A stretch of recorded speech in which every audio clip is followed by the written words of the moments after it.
Indeed, there's much to talk about as we focus on the government retreat, and Manjiro Gikonyo joins us now.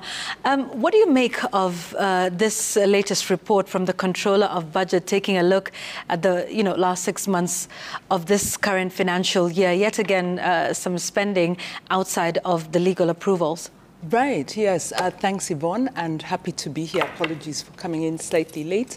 One, it's, kudos to the COB for not approving irregular expenditure because this is State House, government institution, the lead government institution, trying to exploit a loophole.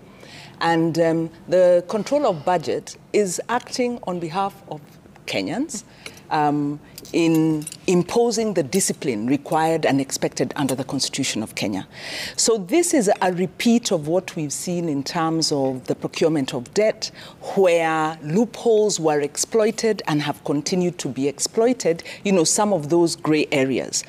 Of course, it comes at a time when government has made commitments in terms of an expenditure cap, in terms of the fiscal deficit, in terms of its priorities to control expenditure and thereby control borrowing as well.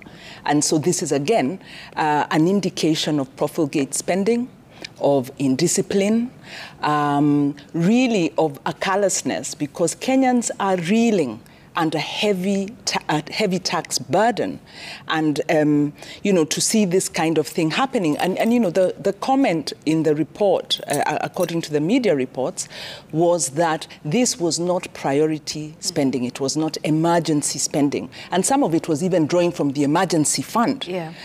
So it's really an indiscipline that can't be countenanced. And then you look also at the Parliamentary Budget Office that has given options to the government, really saying we are on a tightrope. Kenya could keel over into, really economic collapse. And so government has to walk that tightrope, part of which is the fiscal discipline and accountability. It happens when the cabinet is on retreat, looking at performance. Performance has to prioritize the basics of accountability. So government needs to walk the talk. Kudos to the COB. We don't want to see her harassed because of this position she's taken. We need to see her encouraged. We need to see the courage of, Constitution Office holders to act on behalf of Kenyans who are really struggling because of irregular procurement of debt. Yeah, and what's interesting is what we're seeing with that spending, Dr. Rugo, in terms of, we had you here on Newsgang last week, and we've talked about having an expenditure problem. Does that manifest itself again in this report that we have just seen in terms of where our priorities are, considering our obligations? Yes, it does manifest, actually, because I think, let's put this in context. This is not the first time the Controller of Budget is coming out in reports saying we have an issue here. And every time that she has spoken to two things at the same time. First, she said our spending is not in tandem with our income, and that is pushing us into all manner of borrowing. In other words, what she's saying is that spending then is just happening with a major confidence that we will still borrow, after all. How do we see this? When you look at the last almost 10 years, including this current year, the deficit, which is the difference between how much income and expenditure, or how much basically we spend as a country, has always increased within the year. So there's a deficit that we start with, but by the time we are finishing, it's only 2 years so far when we have ended up with a deficit that was lower than the one that we started with. In other words, which basically means that even when incomes are not growing, we still continue to spend. But that's perhaps not even the biggest problem.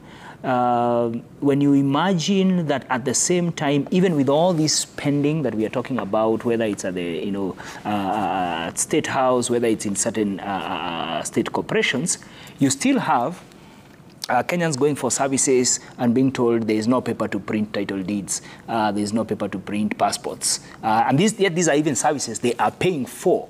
We still have capitation being late, as it were. But we also have a huge, actually, part of the discussion that I hope has happened in that cabinet retreat is what to do with pending bills.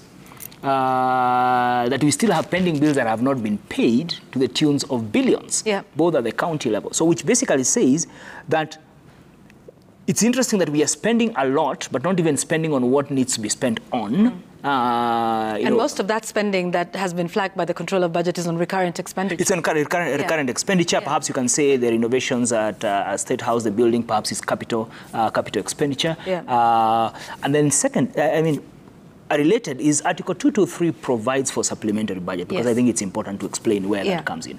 Supplementary budget, the Constitution says that the amount appropriated for any purpose under the appropriation is insufficient. So in other words, the money that was available is insufficient, or a need has a reason for expenditure for a purpose of which no amount has been appropriated by that act. Which basically means that there is either a disaster, the contingency fund cannot be enough for that, or money that has been withdrawn from the contingencies fund, which is basically for emergency purposes, can be spent.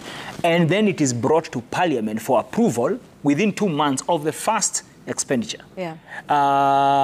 One could argue that basically what we have seen is that then a lot of the supplementary budget has actually come as a cost correction. And in some years, actually, we've had a supplementary budget coming in as late as 1 week to the end of the financial. So it's concerning because what is driving the debt up is that fact of you're spending more than you are actually gaining in terms of revenue. And that pushing then. All right. I want to leave that there for a moment. We'll come back and talk a lot more about that, including what we expect to be the outcome of this cabinet retreat. Professor Kobe has, elicited or elucidated what are some of the areas that we should be focusing on in terms of communication, policies, and what indeed explanation we should get out of this cabinet retreat once it has been concluded. Ladies, gentlemen, please stay with me as we continue here on The Explainer.